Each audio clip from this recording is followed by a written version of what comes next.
Fala pessoal, tudo bem? Sejam todos bem-vindos. Mais uma temporada do nosso Fisiocast. Eu sou Edson Fernandes, fisioterapeuta esportivo, especialista na fisioterapia. E hoje eu estou recebendo um cara ícone de cirurgia de joelho, doutor Eduardo Vasconcelos. Muito obrigado por ter vindo, tá? Beleza? Eu não vou nem me atrever a apresentá-lo, porque essa galera que está aqui hoje é muito hype, o nível é muito alto. Então, pedir que você se apresente, me diga quem é você, abra aí esse leque de conteúdo. Primeiramente, é um prazer estar aqui com você, meu amigo. Sempre uma satisfação atender um convite seu, que é uma ordem. Então, chamou, estamos aqui. E para quem não me conhece, prazer, eu sou Eduardo Vasconcelos, eu sou ortopedista, especialista em cirurgia do joelho e sou também médico do esporte. Atuo aqui como médico do Ceará Sporting Clube e tenho mestrado justamente nessa área de ciências da saúde aplicada ao esporte. E trabalho muito na linha acadêmica aí também, nas universidades, como professor.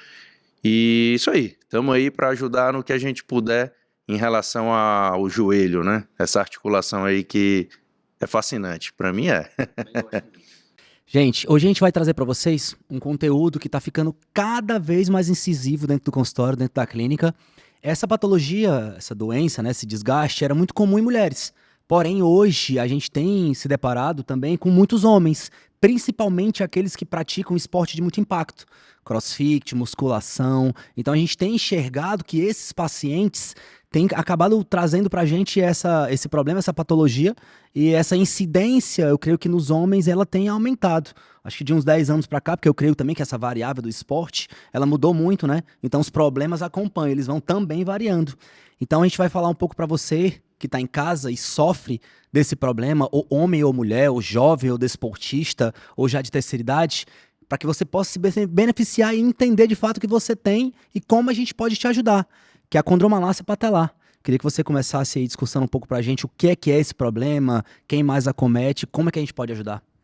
A condromalácia patelar é uma patologia extremamente prevalente, tá? Ela é disparado aí campeão de audiência no consultório de um ortopedista, de um especialista em joelho. Muito frequente mesmo. Diariamente a gente recebe homens, mulheres com a queixa bem comum de dor anterior, dor na frente do joelho.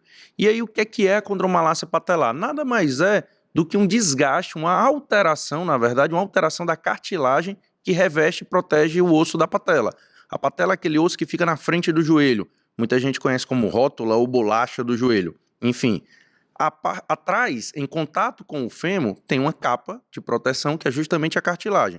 Quando essa cartilagem tem alguma alteração, é o que a gente chama de condromalácia patelar. E ela é muito frequente no jovem, na mulher jovem, no homem jovem, né? Que não está ali habituado a sentir dor e nem deve, né? A dor não é uma coisa normal, dor é um sinal que o nosso organismo está nos dando, que precisa rever aí, ajustar alguma coisa que não está certo. Então, ele vai e procura a gente no consultório com aquela dor na frente, principalmente em movimentos que aumentem a pressão na patela. Subir e descer escada, principalmente descendo escada, ladeira também, no agachamento lá na academia ou no movimento do crossfit que tem um agachamento maior ou um salto em cima do caixote, que aí você flexiona muito o joelho, aumentando a pressão na patela e aí sente dor, tá? Por que sente dor? Porque a cartilagem ela é para proteger o osso. A cartilagem ela é avascular e aneural. Então, ela não tem inervação diretamente, portanto, ela não tem uma sensibilidade. Tá? A cartilagem em si não vai te causar dor. A alteração nela é que causa inflamação e dor, acaba desprotegendo o osso que está ali por baixo, e ele sim, o osso é bem inervado, acaba causando dor. Tá? Do mesmo modo, como eu disse, ela é avascular. Então, o fato de ela não ter uma vascularização direcionada, direta para ela, isso interfere um pouco na cicatrização, na regeneração da cartilagem. Então, a cartilagem não costuma ter um grande grau de regeneração. E aí é que está o problema. A gente precisa cuidar o quanto mais precoce possível, para que esse problema não vá aumentando, a lesão não aumente, o buraco lá na cartilagem não aumente, a dor não aumente, não cause muito derrame, muito inchaço, e que, eventualmente, precise até de cirurgia, porque alguns casos podem evoluir para a necessidade de cirurgia. A grande maioria não precisa, né? Então, a grande maioria vai ser de tratamento conservador, fisioterapia, ajuste da musculatura e aí fortalecer essa musculatura para tirar essa sobrecarga em cima da patela, tá? Então, como você falou, tá mudando um pouco aí, tá aumentando a incidência, até homens, né? Porque a gente sabe que é mais comum na mulher, Porém, a gente tem recebido no consultório mais homens com essa mesma queixa, e isso se deve, talvez, realmente à dinâmica dos esportes, à mudança no perfil do tipo de esportes predominando aí cada vez mais esportes em HIIT, né, que é o intervalado, aí, alta intensidade intervalado, então gera uma explosão, uma sobrecarga maior na patela, uma exigência maior da musculatura, da cartilagem, do osso, e isso causa mais dor. Movimentos com maior amplitude, né, de movimento, agacha, salta, tudo isso, se você não tiver um preparo adequado, vai facilitar aí você ter alguma lesão, alguma dor. Então, não é que você não possa fazer isso, não é que você não deva fazer agachamento, nada disso. Pelo contrário, você pode e deve fazer, só que precisa um ajuste. Eu costumo dizer para o paciente que chega com essa queixa que ele tem que se adaptar ao que ele quer fazer, ao esporte que ele quer fazer. Se é um jogador de futebol, se é um maratonista, se é um praticante de crossfit, de vôlei, ele tem que fazer um treino de fortalecimento muscular específico para aquele esporte. Então, cada esporte vai ter uma predominância de lesão na região que ele mais utiliza ali naquele esporte. Então, se é um jogador de futebol, a gente já imagina que ele tenha mais lesão nos membros inferiores, né? Lesão muscular na coxa, enfim, lesão de algum ligamento no joelho por algum entorse, é mais comum. Já um praticante de crossfit, primeiro lugar vem ali aquela lombalgia, segundo dor no ombro, porque por conta dos movimentos, do gestual, do gesto esportivo do esporte crossfit. Então você tem que se preparar de acordo com o esporte que você vai praticar. Em relação à condromalácia, não é diferente. Então, se você está com dor, você tem que ajustar aí a sua rotina de treino, fortalecer específico para os movimentos que te causam dor, que geralmente são esses relacionados a movimentos com maior flexão, com maior aumento da pressão na cartilagem. É por aí. Para essa situação, para a gente entender mais ou menos assim de fato, questão de causas e consequências, né? Muitas vezes o paciente fala assim, ó, eu comecei o CrossFit há 1 mês e agora eu tô com condromalácia. Certamente ele já apresentava essa predisposição, principalmente para a questão das mulheres, a gente vê é um paciente jovem, porém, depois de 21 anos a gente vê esse alargamento do quadril, principalmente após ter o filho, né? E olhando como visão clínica, osteopática, né? Do osteopata mesmo da fisioterapia. Quando você tem uma estrutura que foi variada, que aquele ângulo foi alterado, certamente vai ter uma consequência nas outras articulações. A mulher tem filho, alargamento do quadril, o tensionamento da banda, do trato iliotibial, ele fica muito maior e isso traz aumentando o ângulo, é isso mesmo, traz esse tensionamento para essa parte lateral da patela, né, que se insere, a origem de inserção na musculatura, esse tensionamento vai acabar puxando, e esse puxar, ele vai lateralizar, e vai perder aquela função anatômica normal, e isso vai começar a desenvolver o desgaste. Certamente, a maioria dos pacientes que chegam no consultório tem uma mudança de esporte, e acabam associando que aquele esporte causou aquela patologia, é errônea. Porque certamente ele já tinha uma predisposição. Podia ser que ele fosse fazer o crossfit, o tênis, o beach tênis, ele também ia desenvolver. Ele também ia trazer um processo álgico, ia trazer essa irritação, aumentar o processo inflamatório e essa condromalácia ela iria reclamar. Então a gente tem que entender quais são as causas e quais são as consequências. Para a gente de fato entender onde esse paciente está, o que a gente vai fazer por ele, qual o tempo que a gente precisa. Se entra com um método de tratamento conservador, ou se vai já ter que ser feito uma abordagem cirúrgica, é um ponto que a gente vai abordar, que tipo de cirurgia, como é que é feito, o que é mais eficiente, porque a gente escuta falar em N situações. Mas como a gente já vem com esse âmbito, principalmente dessa fase de reabilitação esportiva, a gente não tem esse espaço de achar, eu acho que eu vou fazer uma limpeza que vai melhorar, que vai fazer, então eu quero que tu traga pra gente que tipo de procedimento eu vou fazer um procedimento conservador. O teu tratamento, o teu grau de condromalácia, ele é inicial, dá pra gente iniciar e uma fisioterapia, uma abordagem de infiltração, enfim, e eu também vou ver a parte do tratamento cirúrgico. Então eu queria começar dissertando, descrevendo esse primeiro momento da questão do conservador. Um ponto extremamente importante esse aí, tá? E sempre que eu vou explicar o tratamento para o paciente, eu começo explicando como é que acontece realmente a condromalácia, por que ela surge, né? Qual é a história aí da condromalácia. E aí entra no que você falou, né? A tendência natural é que a patela de todo mundo vá para fora do joelho, vá para a lateral. Existe um vetor de força resultante lateral na patela quando a gente faz flexão e extensão do joelho. Por que ela não sai por que ela não sai do joelho toda vida que a gente dobra e estica o joelho? Porque existem mecanismos contensores da patela. Existem os estáticos e os dinâmicos.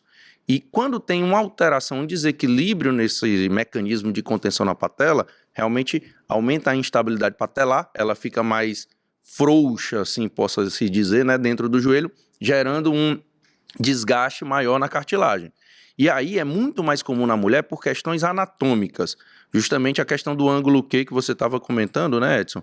A mulher, ela tende a ter um pouco mais de alteração no eixo comparado com o homem. Então, o vetor de força resultante na patela da mulher é um pouco maior do que no homem. Então, já tem uma propensão anatômica justamente pela antiversão maior do colo femoral, pela bacia da mulher ser um pouco mais aberta, porque ela, biologicamente, ela tem que parir. Então, o bebê precisa passar por ali, precisa ter um espaço maior. Isso faz com que a bacia da mulher seja maior, gerando antiversão no colo femoral, e aí isso aumenta numa resultante maior na patela. Então já tem anatomicamente uma coisa que é diferente na mulher e no homem, por isso que é mais comum na mulher. Além disso, os mecanismos contensores dinâmicos, principalmente aí a musculatura do quadríceps, né, o tendão patelar, o tendão quadricipital, na mulher, a musculatura normalmente é um pouco mais fraca por questões hormonais do que no homem. Então também gera uma sobrecarga mais comum na patela. Porém, existem os fatores anatômicos que influenciam no homem também. E aí, com um movimento mais explosivo, com um fortalecimento não adequado, isso gera essa dor. Então, por que eu estou explicando isso? Por que eu sempre explico isso para o paciente? Porque o tratamento é justamente em cima do que aumenta a pressão na patela. De modo geral, a maioria dos pacientes com condromalácia patelar não precisam de cirurgia, tá? Precisa corrigir os fatores dinâmicos, porque esses fatores estáticos, né, o eixo, o ângulo Q, a gente só corrige com cirurgia. Então, se a pessoa tem um varismo, um valgo, né, cambota, exambeta, isso aí só vai corrigir com cirurgia. E o objetivo não é operar, pelo menos no começo. Então, esses fatores aí é mais difícil a gente mudar com fortalecimento. Porém, o fator dinâmico, a força muscular, o fortalecimento da musculatura aumenta a estabilização da patela, diminuindo o arrasto, o atrito da patela contra a tróclea, né? Contra o fêmur. Então, ajustar a musculatura é o primeiro ponto imprescindível no início de qualquer tratamento de condromalácia. E aí, quando o paciente começou a apresentar essa queixa que chega para a gente no consultório, de modo geral, nem há necessidade de uma ressonância a princípio, para a gente saber qual o grau, porque a gente sabe que existem 4 graus de condromalácia patelar, né? 1, 2, 3 e 4. O tratamento inicial ele vai ser um ajuste muscular, fortalecimento, correção de desequilíbrio, fortalecer bem rotadores externos do quadril, fortalecer o quadríceps, alongar e fortalecer a cadeia posterior. Então, tudo isso aí é fundamental, mesmo sendo grau 1 ou grau 4, tá? Isso aí você começa sempre com tratamento conservador. E aí que entra a importância da fisioterapia para corrigir esse desequilíbrio, ajustar, iniciar um processo de fortalecimento e depois aumentar a carga de fortalecimento. Nos casos refratários, quando não melhora com esse tratamento e o paciente continua com dor e principalmente com aquele derrame, aquele inchaço no joelho de repetição, quando ele força um pouquinho mais, tem aquele inchaço, o joelho parece uma bola, aí quando isso começa a ficar muito frequente, e aí a gente vai, avalia melhor essa lesão, solicita uma imagem de ressonância magnética, que é a imagem padrão ouro, para a gente poder avaliar a cartilagem da patela, e aí a gente vai classificar, tanto com o grau, como com o tamanho da lesão. Do ponto de vista cirúrgico, o tamanho da lesão é imprescindível. Então, sempre a gente solicita que na avaliação o radiologista mensure, meça lá o tamanho dessa lesão, porque isso vai ser importante para a gente definir sobre a cirurgia e sobre qual cirurgia fazer, tá? Então, dependendo da área, você vai indicar a cirurgia ou não, tá? E principalmente se ele não foi bem com tratamento conservador. Indo para a cirurgia, a gente tem 2 opções principais aí do ponto de vista cirúrgico. Um é o transplante de cartilagem e a outra a membrana de colágeno, tá? Existem algumas variações aí dentro da cirurgia de membrana de colágeno, que você pode agregar ortobiológicos, você pode fazer um BIMEC, enfim, tem outras opções, mas dentro da membrana de colágeno ali que seria a base. Então, o transplante de cartilagem nada mais é do que tirar um pedaço de cartilagem saudável do joelho desse próprio paciente e transplantar lá na lesão, no buraco, lá na patela, no buraco da cartilagem. Você vai trocar, só que você está tirando a cartilagem saudável de um local que usa menos, né? Que tem menos sobrecarga, tem menos impacto. E aí você transplanta lá na região que está causando todo esse sintoma de dor e inchaço. Essa é uma opção. A vantagem desse tratamento é que você usa cartilagem própria do paciente, cartilagem mesmo, cartilagem alina. Então você consegue ter cartilagem nova no local lá da lesão. Qual a desvantagem? Eu estou tirando cartilagem do próprio joelho do paciente. Então tem um limite. Eu não posso tirar, se eu tenho um buraco muito grande na cartilagem, eu não posso tirar um pedaço enorme da cartilagem para transplantar para uma região que está causando dor, porque senão onde eu tirei a cartilagem também vai ter um problema. Então, a gente tem um limite em relação ao tamanho. Transplante de cartilagem são para lesões menores. Já quando a lesão é maior, aí que entra a membrana de colágeno. A membrana de colágeno, ela parece um pedaço de papel que é feita à base de colágeno. A que a gente trabalha é uma que tem colágeno do tipo 1 e tipo 3 de origem porcina. Então, com esse pedaço de papel, entre aspas, né, essa membrana, a gente recorta do tamanho lá da lesão e vai literalmente tapar o buraco lá que está causando a dor, causando a inflamação. A gente pode associar outras coisas nessa membrana, embebedar ela com ortobiológicos para aumentar o poder de reparo tecidual. Mas basicamente são essas as duas cirurgias aí que a gente tem. A gente pode fazer um desbridamento também, microperfurações, mas essas são técnicas já mais antigas que a gente vê na literatura que os resultados da transplante de cartilagem, né, o transplante osteocondral e da membrana de colágeno são bem superiores quando a gente compara com o desbridamento, que é simplesmente limpar ali a borda da cartilagem, que aumenta a inflamação, tirar um pedaço solto, que isso aumenta a dor, e fazer microperfurações que são furos no osso para que ele sangre e forme ali uma espécie de cicatriz na lesão. É uma opção quando a gente não tem disponível o transplante de cartilagem e a membrana de colágeno. Porém, essas duas opções são mais atuais, mais modernas e, segundo a literatura, com resultados superiores do ponto de vista de resolver dor e inchaço e com a durabilidade maior aí do tratamento. Então, tem uma sobrevida bem maior dessa cartilagem com essas duas opções terapêuticas. Top. Extremamente bem explicado. Então, para a gente fazer um resumo aqui, o que realmente entra como tratamento, podendo ser um grau 1 ou um grau 4, é entrar com um profissional que tem uma expertise de fazer uma análise biomecânica e entrar com essa correção articular, muscular, para devolver uma condição funcional daquela estrutura. Isso aí. Então, a gente tem que pensar que quando você recebe um paciente, faz o scanner, consegue perceber a que nível ele está e realmente traçar uma estratégia palpável, positiva para ele, esse quadro ele é reversível. Sim. A gente tem que pensar, muitas vezes, alguns pacientes, é até meio chato a gente comentar um pouco isso, mas a gente se depara sempre com pacientes que já fizeram N terapias, e fez isso, e fez aquilo, e passou por um A, B, C, D, e os caras não conseguem evoluir. Muitas vezes a gente enxerga um problema que você já ressaltou, é uma coisa que está batendo na porta do consultório médico de forma incisiva, sempre tem essa recorrência, mas muitas vezes os pacientes não conseguem encontrar essa evolução, não conseguem traçar uma estratégia eficiente para o tratamento. Eu queria que a gente ressaltasse também a importância do ácido hialurônico para essa situação, porque cada vez mais, principalmente pelo uso dos atletas, né, porque a gente percebe muita coisa, é engraçado. Quando uma técnica chega no alto rendimento, tipo a Kinesi Tape, há 10 anos atrás, os caras começaram, foi lá o nadador, lá o americano, foi nadar e estava cheio de tape e tal, daqui a pouco a tape se tornou febre. É interessante isso, porque esse acesso, ele começa a ficar mais estreito para as pessoas normais, para os desportistas normais, para as pessoas que querem ter uma vida, de atividade de vida normal, sem dor. E isso acaba sendo mais acessível. Eu quero que tu explique pra gente um pouco da importância desse ácido, se realmente vale a pena, como é que ele ajuda, como é que ele atua para esse tipo de patologia. Um ótimo ponto, né? E só ressaltando aqui um parêntese, né? Você falou em relação a se o quadro clínico tem tratamento. Tem tratamento, sim. Condromalácia patelar tem tratamento.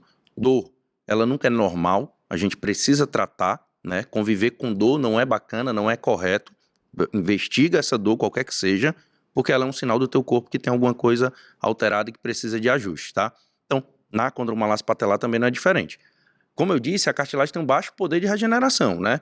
Dizer que vai curar a condromalácia, voltar a cartilagem alina normal, isso aí a gente ainda não consegue, né? Talvez no futuro, mas isso a nível global, mundial, a gente não tem uma terapêutica assim que volte 100% a cartilagem hialina. Tem terapêuticas como membrana de colágeno, como alguns ortobiológicos, que melhoram muito aí, se aproximam da cartilagem normal, mas é uma fibrocartilagem cicatricial, uma cartilagem com uma qualidade um pouco inferior, mas que resolve a queixa do paciente, a dor, o inchaço, que esse é o objetivo. Então, tem tratamento contra uma lácia. E aí que entra também no arsenal a infiltração com ácido hialurônico. Cada vez mais a gente tem lançado mão, tem usado o ácido hialurônico na condromalácia patelar, a literatura tem dado respaldo, a gente tem visto bons trabalhos mostrando que o uso da infiltração do ácido hialurônico dentro do joelho melhora a função do joelho e reduz a dor, tá? Como é que funciona? Quando aquele paciente lá que está com dor, tem uma lesão na cartilagem a grau 2, grau 3, um buraco um pouco maior, está com dor, está tendo aquele inchaço, a gente indica a infiltração com ácido hialurônico. Então, a gente injeta dentro do joelho o ácido hialurônico. E esse ácido hialurônico ele é bem viscoso. Ele parece um óleo, tá? Que vai literalmente lubrificar a articulação. Então, ele tem uma função biomecânica quando a gente injeta dentro da articulação. Ele fica dentro da cápsula articular do joelho, não vai cair na corrente sanguínea. Então, a função dele é literalmente lá no joelho, onde você colocou ele.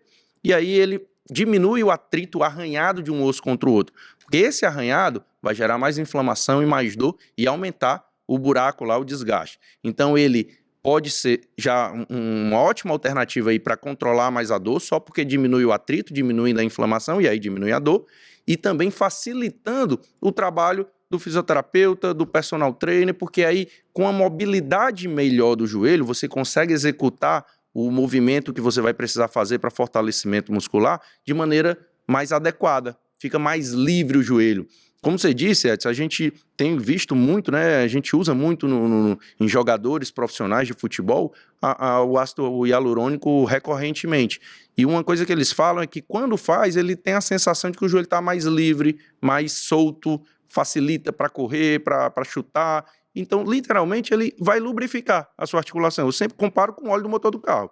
Se você não trocar o óleo do motor do seu carro, o carro vai quebrar o motor. Vai ser metal com metal arranhando ali, esquece, vai quebrar. Aí você tem que periodicamente trocar o óleo do motor do carro. No joelho é mais ou menos aí a analogia parecida. A gente tem um lubrificante natural muito bom, o líquido sinovial, ele vai ter essa função, só que quando a gente tem uma inflamação no joelho, você aumenta a quantidade de células inflamatórias ali na articulação e o líquido sinovial ele fica com a celularidade mais inflamatória, ele perde a viscosidade e fica mais aquoso. Então, se ele está mais parecido com água do que com óleo, ele não vai mais lubrificar tão bem. Por isso que a gente utiliza o ácido hialurônico e tem tido ótimos resultados. Show, top, bem explicado. No meu caso, no meu âmbito clínico, quando eu recebo o paciente, que eu passo o scanner, venho com a anamnese e enxergo que ele já apresenta esse posicionamento mais lateralizado, uma posição estrutural mais errônea, e que aquela articulação ela já está crepitando, pro meu tratamento inicial, para minha abordagem, eu já indico direto para o ortopedista, para a gente já entrar com essa situação da aplicação do ácido, porque aí eu sei que a minha evolução dentro da fisioterapia, ela é muito mais acelerada. E assim, consequentemente, entrega para a parte de transição, para entrar para o personal trainer e vir com a questão do fortalecimento muscular, do trabalho de propriocepção, e assim tá devolvendo o paciente de forma muito mais acelerada. Quando você percebe a que nível está aquele paciente e você já enxerga esse passo a passo desenhado sem ser receita de bolo, porque não tem como a gente entregar protocolo de tratamento globalizado. Muitas vezes um paciente tem um problema, o outro paciente tem o mesmo problema igual, com causas distintas. Você tem que escanear e enxergar qual é realmente o problema daquele paciente e assim desenhar um passo a passo. O meu âmbito, a minha expertise é essa. O paciente chegou dentro do consultório, tem o desgaste, está crepitando, já dou uma abordagem ali de analgesia, ultrassom, LED, Teca Therapy, para já diminuir ali aquele quadro de dor, mas já de forma sequencial, vai para o ortopedista, para ele fazer a aplicação do gel e assim a gente dá sequência, porque vai evoluir mais rápido. Certamente ele tem o retorno da atividade de forma muito mais acelerada. Exatamente. Pô, esse ponto que você falou aí, eu acho fantástico a sua maneira aí que você transmitiu em palavras. O problema é o mesmo, pode ser a condromalácia do fulano do cicrano, mas a causa é diferente, então não vai tratar igual, apesar de ser a mesma condromalácia, pô, eu acho que você traduziu muito bem aí, resumiu muito bem. O problema é o mesmo, mas a causa pode ser diferente. Na maioria das vezes tem componentes diferentes, com maior percentual de uma coisa em um, menor em outro, enfim. Você tem que realmente identificar o fator causal dessa piora aí, desse desgaste da cartilagem e ir em cima do que está causando o problema. Porque ficar lá com dor e toma só um anti-inflamatório, toma um analgésico, uma dipirona, faz um gelo, repousa um pouquinho, você primeiro vai perder sua qualidade de vida, segundo, tem os efeitos colaterais do uso crônico de anti-inflamatório, que a gente não pode usar, né, indiscriminadamente, que infelizmente acontece. A gente acha que não tem problema nenhum, mas tem graves, sérios problemas o uso de anti-inflamatórios recorrentemente. Então, e você não vai resolver o problema. Você vai mascarar ali um pouquinho, né? Polida, né? Eu gosto muito de explicar isso pra dentro na clínica com o paciente. Eu sou meio chato, principalmente na abordagem inicial, porque muitas vezes o paciente fala assim: não, doutor, eu já tô tomando Tramal, tô tomando analgésico, tô não sei o quê. Melhora, querido, o teu problema é estrutural. O medicamento é um estímulo metabólico. Ele vai mascarar a tua dor, ele vai polir. O problema tá aí, tá instalado. A articulação tá desgastada. Se tu não der o estímulo metabólico, no caso de um analgésico, vai reduzir o quadro de dor, porque realmente ninguém merece viver com dor. Mas se tu não corrigir o teu problema, a tua estrutura, fazer aquela estrutura se voltar a ser uma estrutura funcional, essa situação ela vai ser recorrente e ela vai piorar. Não tem evolução, o quadro só piora. Então, quando você tem esse tipo de disfunção estrutural, que é uma lesão, que é um desgaste estrutural, você tem que entrar com a correção específica da estrutura. Não adianta você ter essa recorrência de medicação. Daqui a pouco você vai desenvolver uma nefrite, traz uma situação de uma gastrite, por esse uso excessivo de medicamento. E é interessante a gente perceber, olha só, o paciente que ele vem com uma lesão crônica, principalmente desses desgastes estruturais, ele no mínimo já faz medicação, ele mesmo se automedica entre 3 a 5 anos. Imagina o desgaste que ele teve estrutural, metabólico, assim, questão de estômago, rim. Ele já vem se automedicando de 3 a 5 anos. Ele já sabe até qual é o remédio que funciona. Não, esse lisador aqui não dá mais não. Já tem que ser o Tramal mesmo, que melhora e deixa eu dormir. Aí eu faço um gelinho e vou conseguindo e vou empurrando. Mal sabe ele que há 5 anos atrás, aquele distúrbio podia ser bem mais brando. Ele podia ser um grau 1, e ele foi empurrando aquela situação, que certamente piorou, e agora ele já pode ser que nem dê mais certo ter um tratamento conservador. Já vai ter que entrar por um processo cirúrgico, porque aquele desgaste aumentou, aquele buraco, aquela lesão que era pequena, pelo esse decorrer de tempo, que ele foi só empurrando e fazendo situações paliativas com questão do uso de medicamentos, né, se automedicando, ele acabou piorando. Então, aquilo que há 5 anos atrás poderia ser um tratamento conservador, hoje vai ter que ser um processo cirúrgico. Por quê? Porque ele empurrou, não investigou, não buscou um profissional que tenha realmente uma expertise para tratar o problema que ele apresenta, que não é um distúrbio metabólico, ele tem um problema estrutural. Não é isso por aí? Exatamente. E o tratamento, no começo da patologia, lá no início, quando a lesão na cartilagem é menor, é um grau mais inicial, quando você trata de maneira correta, o resultado é muito melhor do que quando você deixou para um tratamento cirúrgico, tá? O tratamento cirúrgico ele não vai ser 100% em todos os pacientes. Alguns melhoram, mas ainda não fica 100% sem dor, dependendo de cada caso, tá? Os resultados são realmente muito bons, são satisfatórios sim, os resultados da cirurgia, mas o melhor mesmo é você tratar lá no começo. Não é esperar isso piorar para dizer, quando piorar eu tento a cirurgia. Às vezes tem paciente que procura a gente com uma lesão tão grande que o resultado cirúrgico é mais variável. Quanto maior a lesão, pior, né, do ponto de vista técnico, do ponto de vista de resultado da cirurgia. Então, quanto mais precoce, quanto mais cedo você, a dorzinha tá leve, a gente na correria do dia a dia deixa passar, não faz o fortalecimento adequado, enfim, aí depois fica mais complicado, né? Só pra galera ter uma noção em casa, Eduardo, dá uma noção pra gente aí, o quanto tempo aquele paciente que poderia ter sido submetido a um tratamento conservador, e ali 1 mês de tratamento, 1 mês e meio, ele estaria retornando de atividade de base normal, ele deixar essa situação percorrer, né, passar muitos anos e ter que passar por um procedimento cirúrgico. Dá mais ou menos aí um desenho disso, de evolução daqui e daqui. Do ponto de vista do paciente que evoluiu para um caso cirúrgico, ele vai ficar pelo menos de 4 a 6 meses afastado, fazendo tratamento pós-operatório para poder retornar ao esporte. 4 a 6 meses, essa é a média. Pode ser mais, tá? Então vai depender de cada um. Quando ele não tem indicação cirúrgica, procurou lá no começo, Geralmente, com 2 meses, 3 meses de um fortalecimento, correção adequada aí do desequilíbrio, você já está muito bem. Porque a gente sabe que para ter uma mudança de constituição corporal, né, melhorar a musculatura, a gente precisa pelo menos de 10 a 12 semanas, né, de exercício contínuo adequado para a gente poder ter uma percepção aí de ganho de força, de melhora da massa magra, né, e isso se traduzido em melhora da dor. Então, às vezes, isso tem que ficar bem claro para o paciente, porque às vezes ele quer um resultado muito imediato. E aí o resultado muito imediato, ele acaba usando a medicação. E aí, pá, não, tá dando certo, essa semana eu tomei 3 dias, passei uma semana sem dor, na outra semana eu tomo de novo, melhor. Então também falta paciência do paciente em seguir o tratamento adequado. Então ele precisa entender, ele tem que fazer essa correção, mas também não vai ser do dia para a noite, né? Entendi. Gente, para vocês entenderem realmente, para a gente fazer uma síntese aqui e finalizar aqui o nosso bate-papo, porque senão a resenha aqui vai até amanhã, fácil.